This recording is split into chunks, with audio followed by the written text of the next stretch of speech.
I hate him. I hate my ex-boyfriend for ruining my life. First he broke my heart by leaving me for another man. Then he kicks me out of our house and leaves me to rot in the streets. I wish I could make that bastard pay for what he's done. I'd give anything to watch him suffer. Hell, I'd be willing to give my body and soul if it means I can have my sweet revenge. Ryan was at the club bar where he was having these thoughts. Then suddenly a dark, mysterious stranger appeared and sat down next to him. They are so handsome, with long, silky, soft purple, wavy hair, lovely amethyst purple eyes, and fair skin as perfectly pale and pink like a pearl. They are perfect, so gorgeous and beautiful. Could Ryan be dreaming? You flatter me here with this one. Why, hello there, cutie. I couldn't help but notice that all these other lovely men are having the time of their lives, yet you're over here, alone, full of heartache, with nobody to comfort you, or at the very least keep you company. Why is that? Normally Ryan would tell anyone to fuck off and mind their own damn business, and yet, when this lovely stranger asked, he feels as though he could trust him. Something in their aura is both alluring and warm, like an invisible silk thread ribbon has wrapped itself around his waist and is pulling them closer. This dark prince is so charming. But how can it be? He does not know this stranger, not even their name. So Ryan snapped out of the trance and asked them who they are. Who am I? I go by many names, but tonight you can call me Salexi. It is a pleasure to meet you, sweetness. They take Ryan's hand and kiss it like a gentleman. Now that you know my name, may I ask for yours? When Salexi's soft, warm lips caressed Ryan's hand, his cheeks glowed red as a rose. Then he feels a sudden lustful craving for more of their kisses, perhaps on his lips this time. Wait, why is he feeling like this? Surely he can't be desperate to share a bed with someone else? Could he, especially with a stranger? Sensing the human puzzled confusion, Salexi puts his mind at ease with the enchanting charm of their voice. Flustered, are we? I don't blame you. It's been so long since anyone flirted with you, hasn't it? Or satisfied one of your lustful kinks? I can imagine your so-called sweet boyfriend never gave you what you wanted, and only had you focus on satisfying his needs and his wants. And in the end, he given you nothing in return. Am I correct? How could the stranger possibly know how his ex has treated him? Good guessing, perhaps? Whatever the case may be, Ryan suddenly felt sadness overtake them. His tears build up in his eyes. He feels the urge to vent out his frustration and broken feelings to this caring person next to them. Otherwise, his head is going to explode.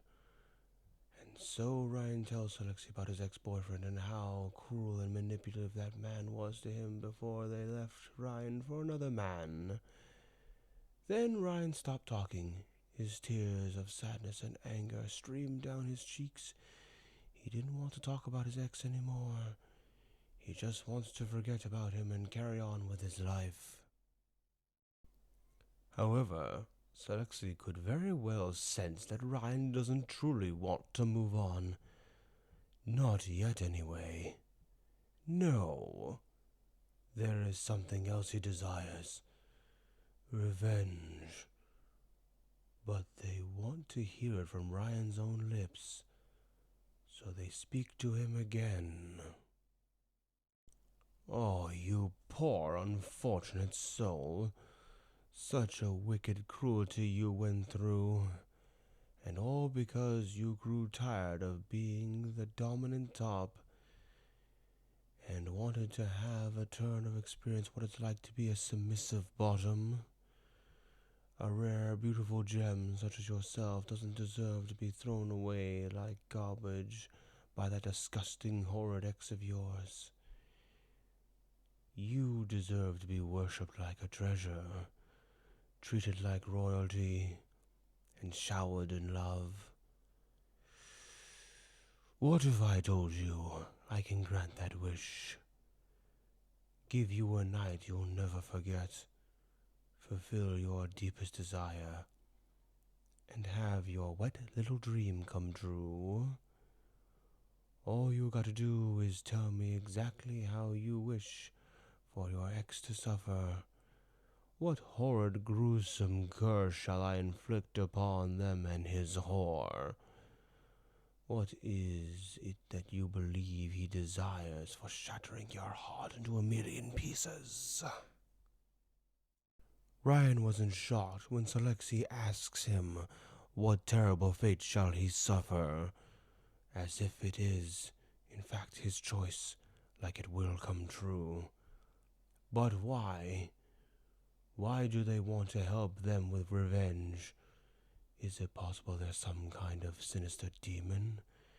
If so, perhaps this is some form of blessing in disguise, or some horrid curse.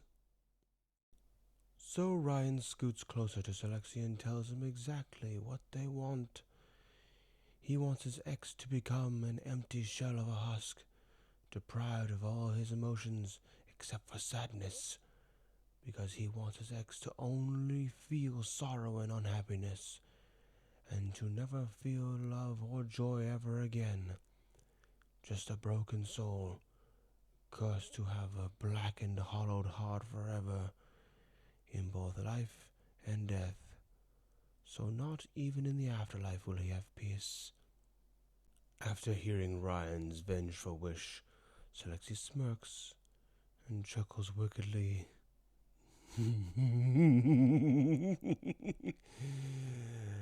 As you wish.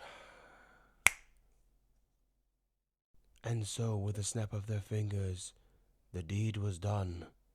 Afterwards, Salexi hooks their arm around Ryan's waist and lifts his chin up to have him look them in the eyes. Now, for your reward, my dear, sweet pet. It is at this moment that Salexi leans in and kisses Ryan on the lips. Suddenly, out of nowhere, a sensational spark goes right through their spine. By all rights, they're invading their personal space, but they just let it happen anyway, and they enjoy every second of it.